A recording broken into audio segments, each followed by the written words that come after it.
네, 안녕하세요. 큰바이군입니다. 오늘은 일목균형표의 5번째 시간이죠, 벌써. 앞으로 한 2시간 정도 하면 일목균형표가 대충 끝날 것 같아요. 지금 파동론하고 가격론 정도를 보려고 하고요. 그리고 그 다음에 형부론 같은 경우는 사실상 뭐 패턴의 이야기이기 때문에 지난번에 말씀드렸던 것처럼 앞에서 이야기를 한번 다 드렸어요.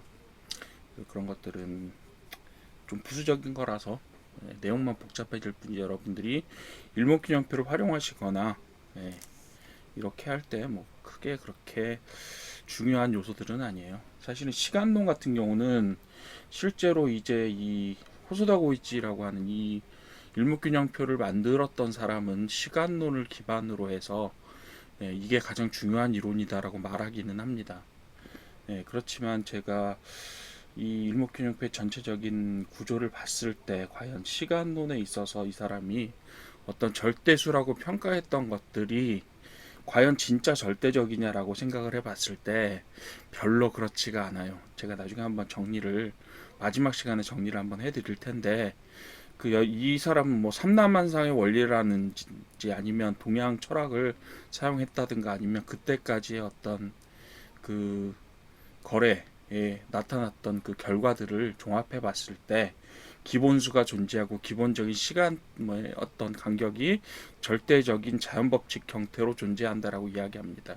제가 강의를 통해서 누누이 말씀드리지만 제가 그 뭐죠? 엘리어트 파동할 때도 말씀드렸어요. 피보나치 수열이요 거짓말입니다. 이렇게 말씀드렸어요. 좀 강하게 말씀드리자면 피보나치 수열은 사실상 주식의 어떤 움직임과 관련을 지어서 말씀드리기에는 근거가 너무 희박하다라고 말씀을 드렸어요.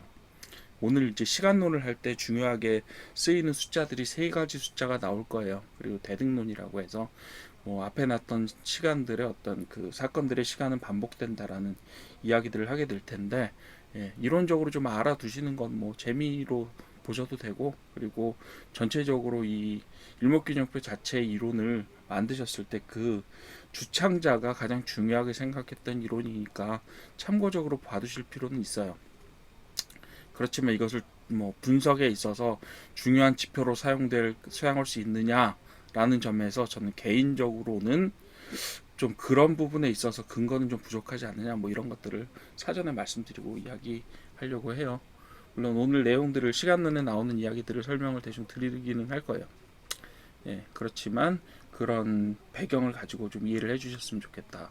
그리고 각각의 어떤 수들의 어, 근거라고 이야기하는 것들이 얼마나 취약한가에 대해서는 제가 종합적으로 한번 말씀드리겠지만 이번에도 말씀을 드릴 거예요.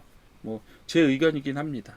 그렇긴 하지만 이걸 뭐 어떤 우주의 절대적인 이치로 받아들인다. 뭐 이것을 뭐 예를 들면 그렇게도 하시더라고요. 뭐 비트코인이나 아니면 암호화폐에 있어서도 일목균형표에 시간론이 정확하게 맞아 떨어진다 이렇게 말씀하시는 분들도 있는데 사실은 이건 눈에 붙이면 뭐 눈에 뭐 귀에 걸면 귀걸이 코에 걸면 코걸이 뭐 이렇게 이야기할 수 있는 그런 상식적으로 나올 수 있는 어떤 숫자들일 뿐이에요. 그렇게 이해를 하시고 받아들여 주시면 좋겠어요. 제가 너무 좀 공격적으로 말씀을 드렸지만 그 부분은 사실은 일목균형표 이런 부분들은 사실은 좀 근거 없는 어떤 철학적인 거 혹은 개인의 신념, 신앙 같은 것들이라서 실제로 이런 부분들은 참고적으로 이해하시고 넘어가셔라라는 근거에서 말씀드리는 겁니다.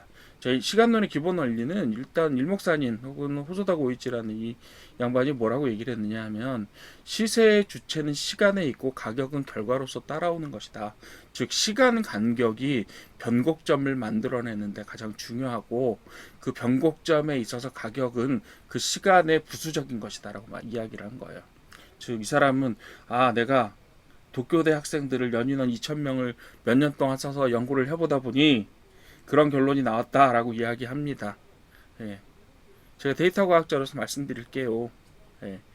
그 도쿄대 학생들 2,000명을 3년 동안 썼잖아요. 지금 계산시켜 보면요, 되게 짧은 시간 안에 계산 가능합니다. 실제로는. 근데 그런 것들이 별로 소용이 없어요. 왜요? 거래든 어차피 게임 이론이나 이런 서로 이제 알고리즘이 부딪히는 형태로 예, 거래가 되고 그런 것들이 되기 때문에 자연적으로 영원히 수익을 얻을 수 있는 알고리즘을 찾아낼 수는 없습니다. 어쨌든 간에 시장의 변곡 시점이 일정한 시간 간격으로 나타나고 그것을 사용할 때 기본 수치와 대등 수치라는 개념에서 그런 시간의 변동들이 발생한다. 물론 그럴 수 있죠. 네, 그럴 수 있어요. 그리고 시간론은 기본 수치와 대등 수치로 구성된다 이렇게 이야기하고 있습니다. 예. 그리고 시간론의 기본 수치는요, 세 가지의 기본적인 수치와 그것을 복합해낸 그 뒤에 여러 가지 숫자들로 구성이 됩니다. 그래서 시간론의 기본 수치는 뭐 실전 데이터에서 도출한 자연 주기 숫자다라고 얘기할 때 얘기해서 변화일의 등장 시점이다라고 이야기합니다. 책에 그렇게 써 있어요. 그래서 여기서 이야기할 때 제가 좀 취약점이 있는 부분은 실제로는 실전 데이터라는 부분하고 자연 주기라는 부분이에요. 두 가지 다 취약점을 가지고 있어요. 어떻게요? 실전 데이터라고 해봐야 일본의 일부 시장에서 나타났던 그 당시까지의 주가 기록일 뿐이에요. 최대로 기간을 길게 잡는다고 하더라도 1969년 이전이에요. 짧게 잡으면 1935년 이전입니다. 대공황쯤에 나타났던 기록들을 가지고 향후에 주식의 어떤 향방을 나타내는 주기를 찾아냈다. 이미 90년 전에. 그리고 그 90년 동안 그 주기가 변하지 않았다. 무슨 자연법칙 같죠. 뉴턴의 자연법칙, 뉴턴의 역학법칙도 상대성 이론에 의해서 완전히 거의 뭐 부정되지는 않았지만 어쨌든 그것들이 미시세계에서 맞지 않는다라고 이야기를 해요. 근데 하물며 주식시장에서 어떤 일자를 가지고 특정한 세 개의 숫자가 그 다음에 어떤 시간의 변화를 지배한다라고 말하는 것은 조금 좀 단순하죠. 어쨌든 간에 시간론의 기본 수치들은 9, 17, 26이라고 하는 기본 수치들을 갖고요. 여기 기본이에요. 그리고 나서 그것들을 더하거나 빼거나 더하거나 빼거나 합니다. 계산하는 것도 좀 산수 같아요. 초등학생 논리 정도라고 생각이 되는데 뭐 열심히 오랫동안 연구를 하셨겠죠. 근데 그거는 산속에 들어가서 뭐 저기 참선해서 도를 깨달았다는 거하고 달라요.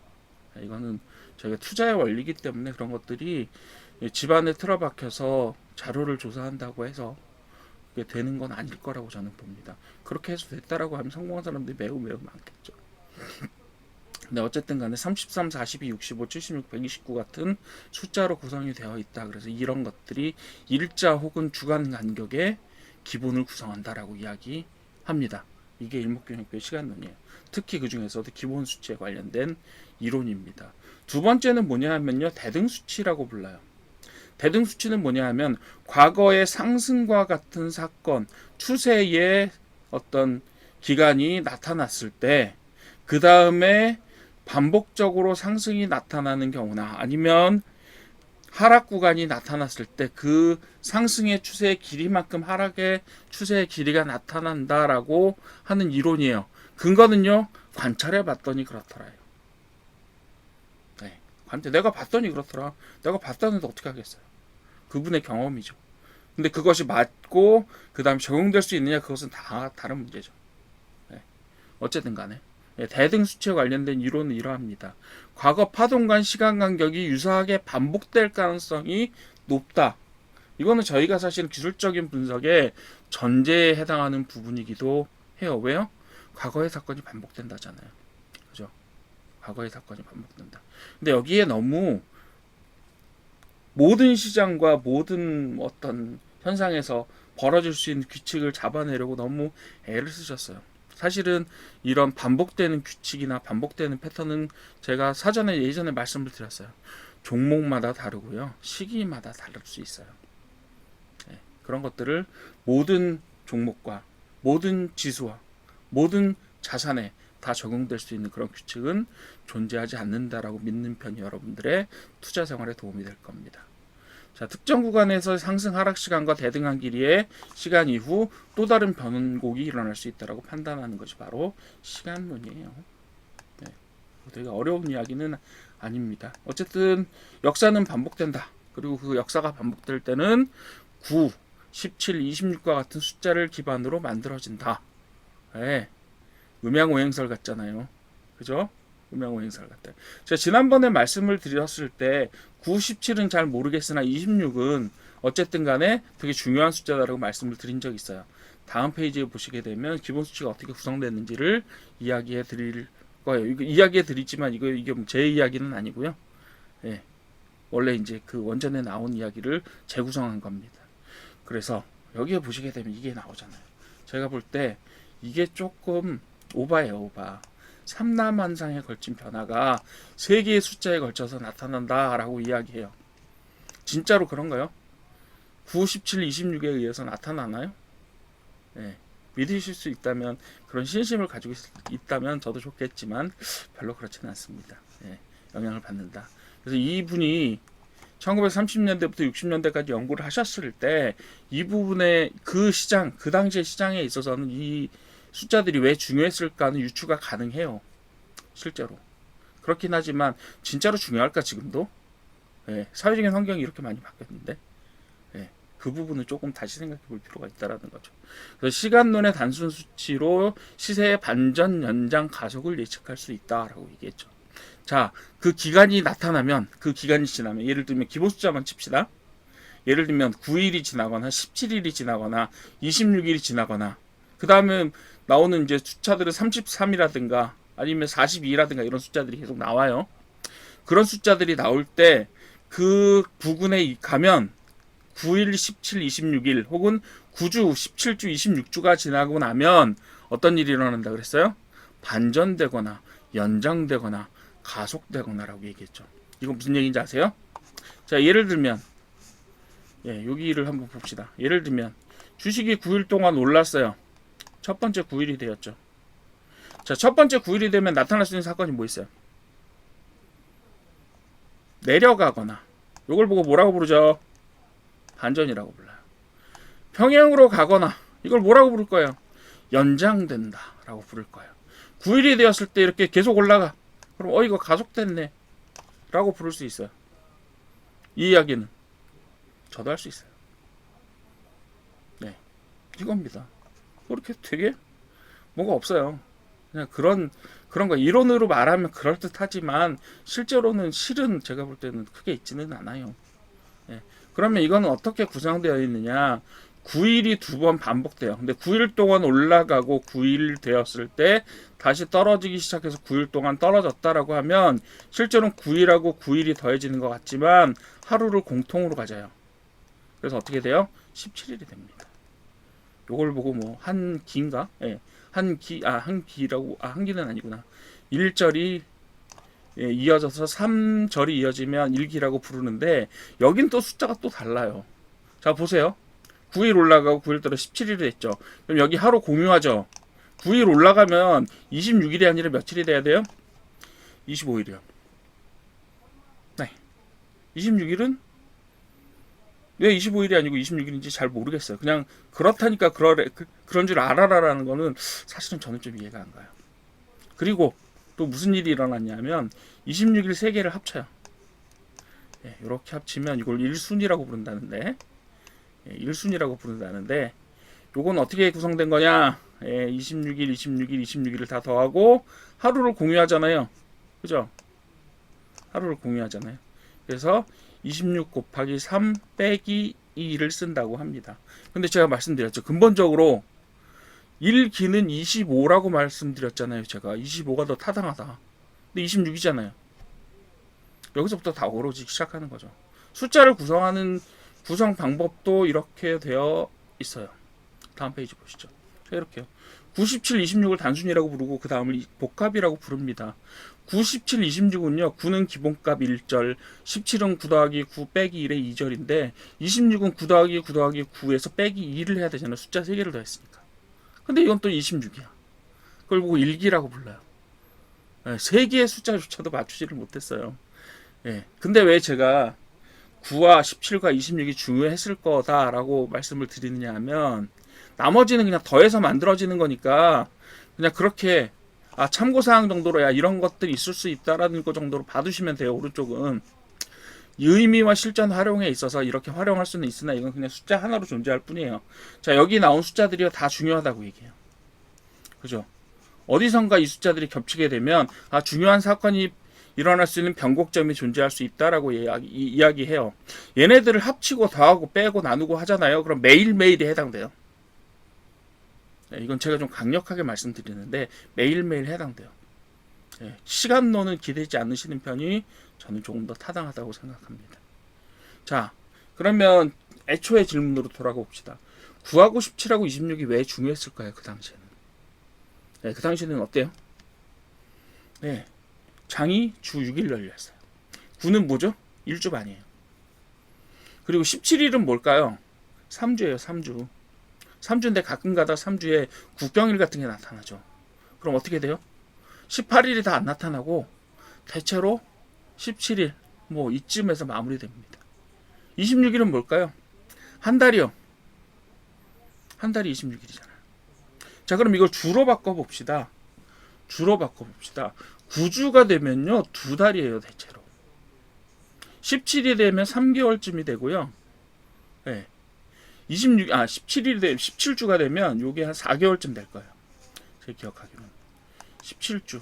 제가 지금 요게 커서가 잘 안 보이는데 요거는요 9주는요 거의 2달이에요. 17은요 거의 4개월이에요. 26은요 1년 26주잖아요. 26 되게 중요한 숫자처럼 보여요. 그럼 이게 과연 사회과학적으로는 맞죠. 사람은 일주일에 1년에 365일을 살고 52주로 구성되어 있고 일주일은 7일로 구성되어 있잖아요.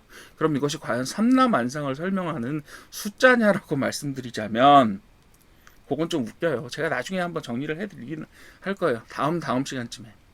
그렇긴 한데요. 여러분들 주라는 개념이요. 일주일이 7일이라는 개념이 어디서 나와요? 성경에 나옵니다. 성경에 나와요. 로마도요. 로마도 일주일을 7일 개념을 받아들인 건 313년에 로마 기독교를 로마가 공인하고 국교로 삼은 다음이에요. 실제로는 그렇지 않아요. 그러니까 300년 이전에는 모든 인류가 7일이 일주일이라는 걸 몰랐어요. 동양권도 몰랐죠. 우리나라에서는 그리고 중국에서는 뭘 많이 쓰느냐 하면요. 저희는 24절기를 쓰잖아요. 15일을 하나의 주기로 해요. 왜냐하면 한 달이 모여서 12개월이 모여서 1년을 만들잖아요. 왜요? 한 달은 달이 지구를 공전하는 주기예요. 그리고 1년은 뭐예요? 지구가 태양을 공전하는 주기예요. 대체로 요게 12개월이 지나면 1년이 맞지만 며칠이 남아요. 그래서 그것 때문에 역법을 만드느라고 이런저런 머리를 쓰잖아요. 그죠? 그래서 동양권에서는 적어도 동양권이라고 말해도 인도나 뭐 이런 쪽 제외하고 중국과 이런 권에서는 뭘 써요? 15일 단위로 쓴다고요. 주기로. 1년 24절기가 있는 거죠. 그리고 여러분들 시골에 장 며칠 만났습니까? 5일장 쓰잖아요. 그래서 우리나라에서는 적어도 기독교가 전래되기 이전까지는요 7일이 일주일이라는 개념이 없었어요. 일본도 마찬가지. 그러니까 이게 절대수냐? 절대수 아닙니다. 주는 임의에 정한 기간일 뿐이에요. 자연법칙하고 전혀 관련 없습니다. 어떤 특정한 종교의 경전에서 주장한 하나의 단위가 일주일이에요. 물론 기독교 믿으시는 분들은 일주일이 하나님이 정해주신 단위니까 그것이 절대적이다로 생각하실 수 있어요. 하지만 자연법칙과는 연결되지 않습니다. 어쨌든 간에 이런 식으로 기본수치가 구성되고요. 그리고 복합수치는 다 더해요. 기본적으로는 17하고 17을 더한다든가 아니면 17하고 26을 더해서 1을 뺀다든가 26하고 26을 얘는 또 더하기만 하네요. 그죠? 이 50이라는 숫자는 어디 나왔었어요? 26이라는 숫자는 어디 나왔었죠? 26일과 9는 뭐를 나왔었어요? 기준선하고 전환선 만들 때 9는 전환선, 26은 기준선 만들 때 나왔죠. 그리고 52는 언제 나왔어요? 후행스팬 후행스팬 이해할 때 나왔잖아요. 52일간의 최고값과 최저값을 빼서 26일을 선행시킨다. 이렇게 했었잖아요. 사실은 이제 9하고 26하고 52가 사실은 제일 중요한 숫자라고 여겨져요. 왜? 차트에도 그림을 이걸 이용해서 그리고 앞뒤로 선행시키고 후행시키고 이런 것들을 다 이 숫자에 의해서 하잖아요. 그래서 이 시스템, 일목균형표 시스템에 있어서 제일 중요한 숫자들은 9와 26과 52가 맞습니다. 그렇지만 이 시스템에서는 이 숫자들이 중요하지만 이 숫자들을 가지고 예측을 했을 때 그 예측치가 맞느냐 틀리느냐는 몰라요. 모릅니다. 그런 거예요.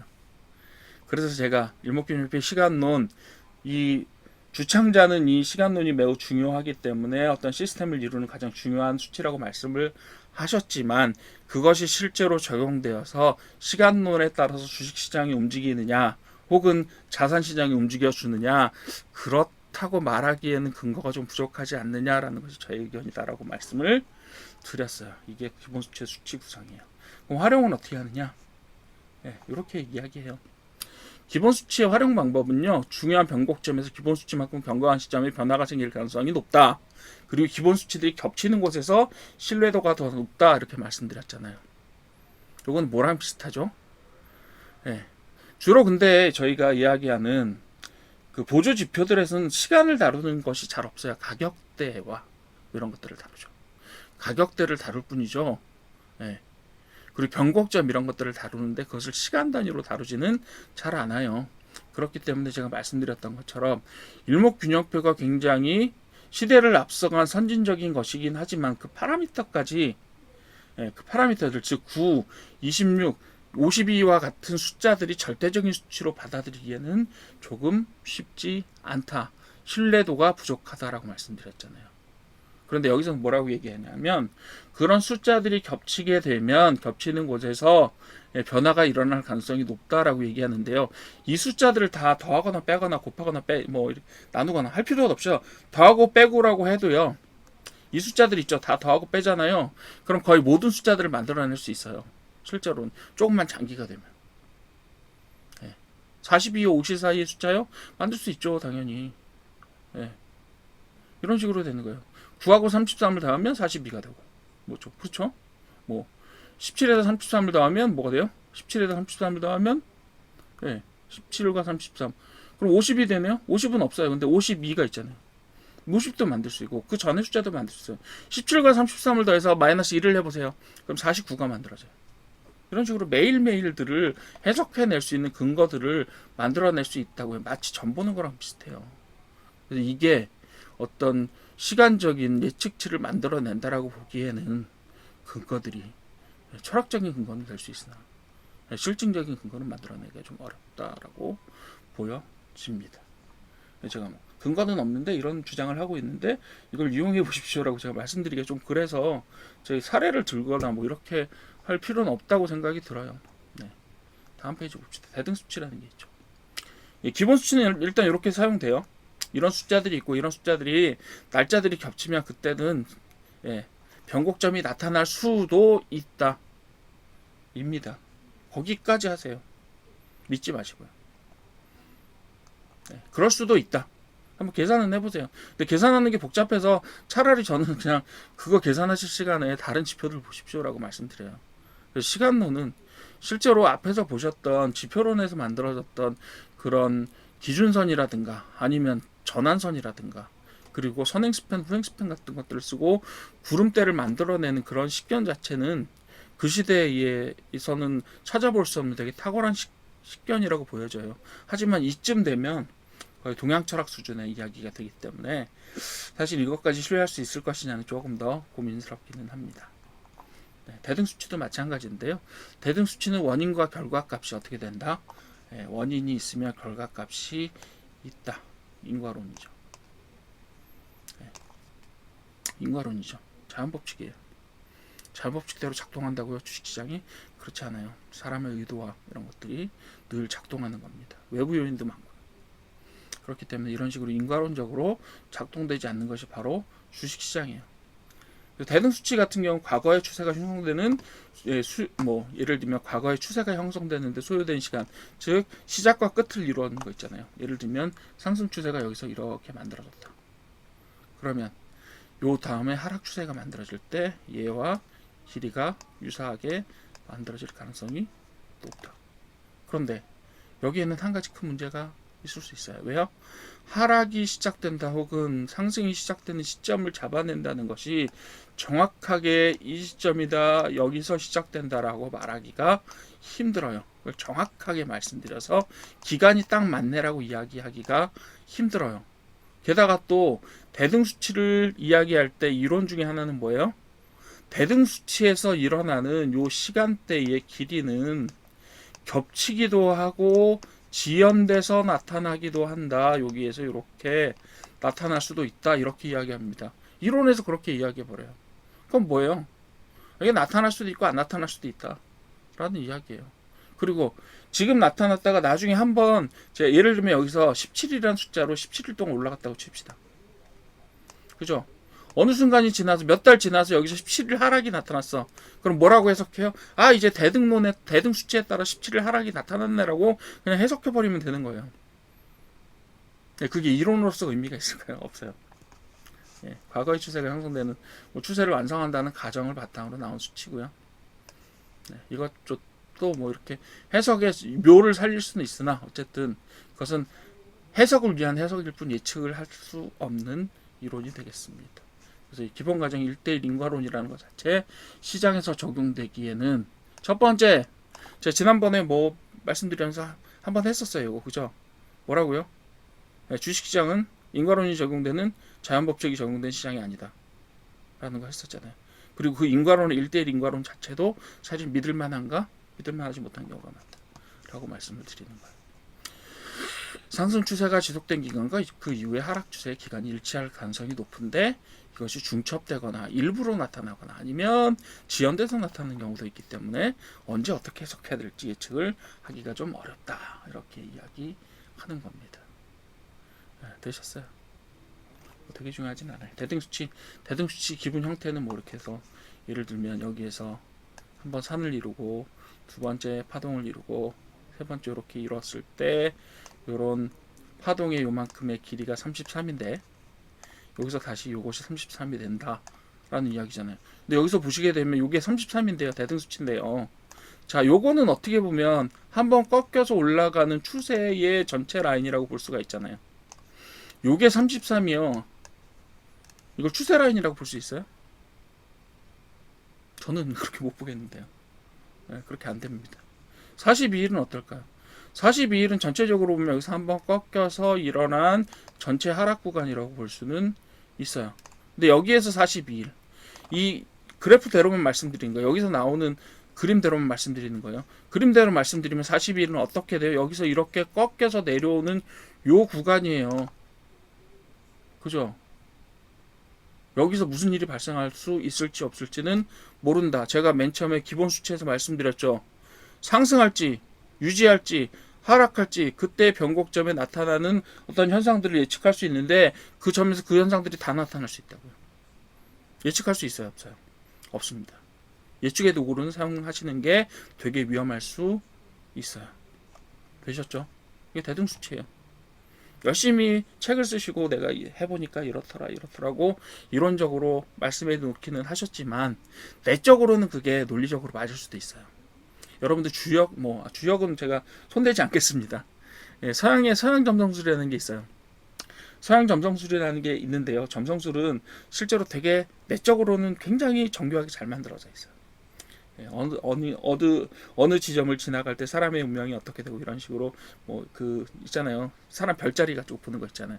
그거 하고 뭐 예를 들면 행성의 위치가 어디에 있을 때 어떤 식으로 뭐 세계의 운명에 영향을 미친다 이런 식으로 예측하는 그런 책들이 있어요. 굉장히 정교합니다. 근데 그 책들의 기본은 뭔지 아세요? 그 책들의 기본은 뭐냐면 예, 태양과 달과 모든 행성들이 지구를 중심으로 돈다라는 기본을 가지고 있어요. 아무리 정교하면 뭐예요? 내적으로 그것이 현실이 아닐 때 그것을 예측도구로 사용할 수 있느냐 없느냐 없어요. 저는 이 일목균형표의 시간론도 그런 정도라고 봅니다. 예. 제가 아까 그 날짜하고 주 이론을 말씀드리다가 잠깐 말씀드리다가 저기 했는데 좀 체계적으로 말씀드리자면 그래요. 체계적으로 말씀드리자면 이때는요 6일 주 6일이었잖아요. 그래서 26일이 한 달이었고요.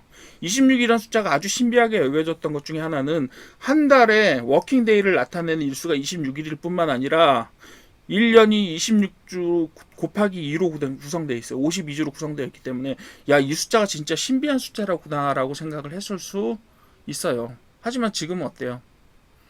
예, 주 5일 근무잖아요. 이제 곧 어떻게 된다 그래요? 뭐 유럽 어떤 나라에서 지금 주 4일 근무를 실제로 하고 있는 나라들도 있어요. 사회는 변해요. 예, 규칙도 변하고요. 그런데 과거의 사회를 규정했던 규칙을 자연법칙처럼 적용하게 되면 어떻게 될까요? 현대 사회에 그것을 맞춰서 적용해서 그것들을 계속 적용해 나갈 수 있을까요? 네, 그게 안 됩니다. 그래서 그래요. 자, 요 정도로 대등 수치도 봐주시면 되고요. 그리고 뭐 사용 방법도 있어요. 파동 시간, 뭐 파동 간 시간 대칭을 확인한다. 그래서 상속 파동이 17일, 하락 파동도 17일 가능성이 있다라고 하는 건데 휴대전화물을 예측할 수 있다라고 하는데 위험합니다. 이거 이렇게 쓰시는 건 사실 예측할 수도 있겠죠. 때려 맞추자면 어디선든지 찾아낼 수는 있어요. 저도 그렇게 할 수는 있어요. 하지만 이걸 예측할 수는 없잖아요. 변곡 지점을 미리 예측할 수 있느냐? 고점 저점 사이의 간격을 x1이라 잡고 미래 x1 뒤에 또 다른 고점이나 저점이 형성될 가능성도 있죠. 일반적으로 그렇게 되잖아요. 지금 여기에 가격이 지금 형성돼 있다라고 하면 어느 순간에 올라갔을 거고 그만큼 내려왔을 거잖아요.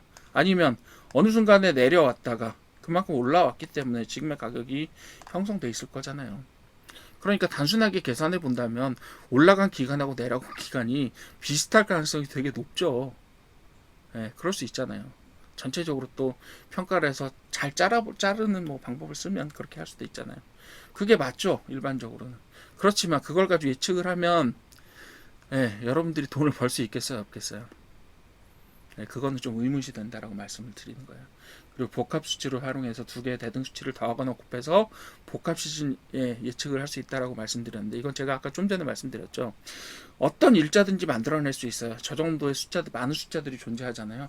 그럼 그걸 더하거나 곱하거나 나누거나 빼거나 하게 되면요. 어떤 숫자도 오늘 변해라고 말씀드릴 수 있는 그런 시간대를 만들어낼 수가 있어요. 네. 오늘은 시간론을 설명드리면서 좀 김을 뺐는데 그럴 수밖에 없어요. 왜? 시간론은요. 철학적으로 그리고 뭐 동양 철학적으로 이분이 연구를 하셨고 그리고 경험론적으로 따져서 이런 숫자들을 만들어내기는 하셨지만 그것을 예측의 기준으로 사용한다는 것만큼 위험한 것은 없을 겁니다. 예, 이분의 논리는 그리고 어떤 지금까지도 열심히 받아들여지고 있는 그 지표론에 있어서의 세 가지 측면들 이런 부분들은 매우 잘 만들어져 있고 정교하게 잘 구성되어 있어요. 그리고 일면으로 여러분들이 사용하실 때 그런 것들이 타당성도 있을 수가 있어요. 특히 예측도구로 사용하고 그것에 대해서 어떤 알람의 도구로 사용하거나 시그널의 도구로 사용했을 때는 의미가 있을 수 있습니다. 그렇지만 시간론이 중요하다고 하잖아요. 일목균형표에서는. 그런데 시간론 왜 아무도 안 쓰겠어요? 다른 사람들 시간론 주장하시는 거 본 적 있어요? 네, 잘 없어요. 왜 없냐면요. 네, 제가 볼 땐 타당성이 별로 없기 때문이에요. 네, 그렇게 보시면 될 거예요. 조금 오늘은 부정적으로 말씀드리는 부분이 많고 그런 부분 좀 재미없기는 했지만 어쨌든 이 시간론도 뭐 어쨌든 일목균형표를 이루는 이론 중에 하나니까 그렇게 될 거고요. 나머지 두 가지 이론들도 사실 비슷한 어조로 제가 말씀을 드리게 될 거예요. 파동론하고 가격론이 있는데요. 파동론은 사실상 패턴에서 저희가 다뤘던 이야기들의 반복이 될 가능성이 높아요. 물론 여기서 다루는 몇 가지 패턴들에 대해서 제가 현상적으로 설명을 드릴 거예요. 하지만 그것을 예측도구로 사용할 수 있느냐라는 면에 있어서는 매우 주의해서 사용하시지 않으면 안 된다라는 말씀을 드릴 거고요. 오늘의 시간론도 마찬가지입니다. 특별하게 어떤 자연과학적인 어떤 도를 통한 그 어떤 삼라만상의 도를 깨달아서 만들어지는 그런 논리는 없어요, 여러분들. 그런 걸로 결론을 지어주시면 될 것 같아요. 네. 오늘은 뭐 시간론을 열심히 개별적으로 설명을 드렸지만 사실은 다 크게 의미는 없다 이런 결론을 내게 돼서 저도 좀 아쉽습니다만 설명 안 하고 넘어갈 수는 없어서요. 어쨌든 그 정도로 오늘 마무리 지으면 될 것 같습니다. 오늘도 수고하셨고요. 다음 시간에 제가 파동론 설명 한번 다시 드리도록 할게요. 네, 수고 많이 하셨습니다.